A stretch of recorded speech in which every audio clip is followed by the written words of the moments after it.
Question for you. Do you know how well versed are you in religion? I guess. Pretty well versed. All right, Christianity Yeah. is what I'm particularly. Yeah, So yeah. I had this idea, but I haven't really fleshed it out yet. But I have the concept, and I just want to run it by you and see what you think. So the concept is recently it seems like there's been a whole slew of movies and TV series and Netflix documentaries that kind of say, here's this historical event that we all understand and we all sort of agree how it happened. But what if something else happened? What if the story was different than we think it Yeah, was? yeah. And why? And what if we look at all these facts and stuff like that? So some examples are the first one I'm thinking is Silence of the Lambs. Like that movie was about trying to catch a serial killer, right? And the Hannibal Lecter, and they caught him eventually, and they put him in prison, and Jodie Foster was in the FBI or something like that, and she was victorious. But then they did, I can't remember, it was either like a TV series or a second movie or whatever, but it was about. Where it's like how like. I'm sorry. I'm excited, but I don't want to interrupt you. But I think I know where you're going with this. Oh well, I'll tell you, and then we could. So it was sort of shift the perspective, and it was like, what if Hannibal helped Jodie Foster solve crimes? So was that it, or was it, or what were you thinking? I didn't see it, but I think. Yeah, I know what you're saying. There's been like 4 or 5 subsequent sequels to Silence of the Lambs that have come out where their viewpoint was from Hannibal Lecter's from his viewpoint. Or what if he wasn't like? What if he wasn't the monster what if he everybody wasn't thought he was? What if he wasn't? What if he wasn't a serial killer? What if he just was wrong place at the wrong time? Right. You know, and then they look at the movie that way. Okay, so maybe. Well, it almost feels like they're kind of getting there because if you've seen there's a show that was out called Hannibal. I didn't watch it, but my understanding is that he's basically like it's more about his kind of his culinary side. Like I think he's a chef in it. Okay. And he has like I think he's like a what do they call the head chefs of restaurants? I think the Master Chef or Iron Chef. No. I think it's just no. They call. Is this a French word? You know how like when you see a show. Maitre d'. No, when you see like one of those cooking shows on the Food Network, they always call the shit. They're always like, "Thank you," you know, when they're talking to him. What do they call him? Is it like a French word? No, it's just like they say, "Oh, thank you," for whatever the word is. Sensei or. It's kind of like that, but for cooks. Yeah. Like I can't remember what it is. But anyway, what we were talking about... like shifting the perspective or looking at it from a different angle. He wasn't a serial killer. He was actually, you know, what he really was an accomplished chef. Right. And why focus on that? And I think that's kind of similar idea as those new Karate Kid TV shows, which I haven't seen yet either, but it sounds like it flips Karate Kid on its head and says, what if the bad guy in Karate... Was it Daniel? I can't remember who the bad guy was, but I think they were both. I think it was Dan and Daniel. I think Daniel was the Karate Kid, and wasn't the his nemesis Dan? The one who killed Mr. Miyagi. Right. That wasn't Dan. But anyway, I think where you're going with this is that the viewpoint of the new show, this new show, is that now. Wait, Dan was the bad guy. No, yeah, Daniel was Mr. Miyagi's protege. Okay, and Dan was was that guy Booger in Silence? But his name was Dan in the movie, and it does. Looking back on it, I don't know if that's a casting decision. That seems. I know hindsight's 2020, but it seems like having one character, the main character named Daniel, and his arch nemesis in the movie named Dan. That seems like I don't know if that's a casting issue. I think I think it's more puts realism into movies because why not? Yeah, it happens to me all the time. Yeah, actually, that's kind of illuminating when you think about it. Naming characters different names is almost less realistic than naming them the same names. Right. Think of a movie that's got like a lot of characters. Oh yeah, in it. yeah. I mean, it's not a movie, but Friends. Odds are one of those friends is going to have the same name. If they're all about the same age, there's going to be two named Heather or something Right. like that. Yeah. There's no way that there'd be someone named Phoebe or something like that. Right. The odds are, or if there is, there's going to be two Wendy's or Heathers or something. Right. Sorry to interrupt. No, that's okay. No, but it's interesting discussion.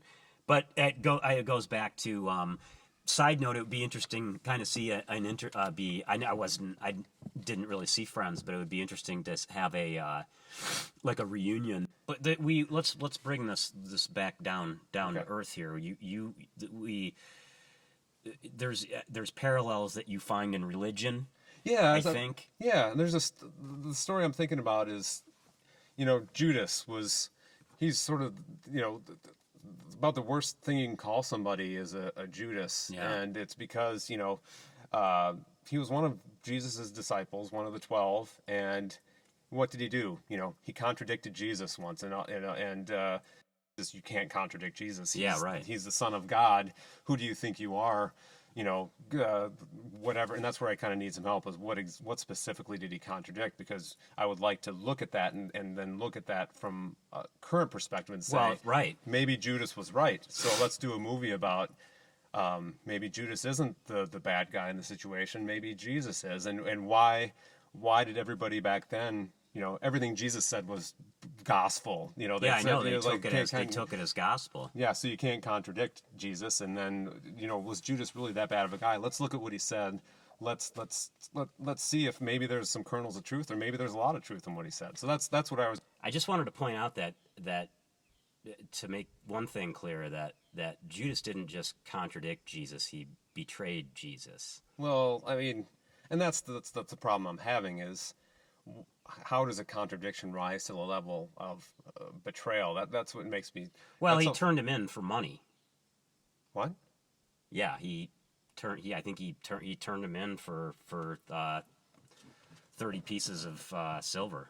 Oh. Well, I guess that's why. Well, that's one of the reasons I asked you if you could help me with this, because I didn't really know I always thought he just contradicted Jesus and said something at the Last Supper that kind of went against Jesus' teachings. No, he turned him in. To who? To the Romans, I guess it was. For 30 pieces of silver, you said? Yeah. Well, I mean, that was a lot of money back then. It was a lot of money back then. I mean, I don't know what the conversion rate is. It'd be something interesting to look up. Suffice it to say, I think that was a lot of money back then. And again, there's nothing. I mean, yeah, like think about it like a $10,000 tip line, like they have nowadays, where you can call the cops and give them a tip, and they'll give you $10,000, like that sort of thing. It's I think something similar. My point is that I would want to ask somebody who perhaps is more likely to take Jesus' side versus Judas to, on a very basic level, explain to me exactly what Judas did wrong. Yeah. Because from where I'm standing, and I know this for a fact, nothing he did was illegal or unethical at the time that he did it. Judas did the right thing by turning in a criminal. And we should respect that, I guess. And that's where that's where I think this movie, or this idea, could be a movie or a TV series or documentary looking into this, and kind of just say, wait a second, what was the law back then? Right. And what was Jesus doing that was in violation of the law? Not only what was the law, but you have to put the law in the proper context too, as it's applied to its citizens. Yeah. You have Judas, who's by all accounts, a conscientious small business owner. Yep.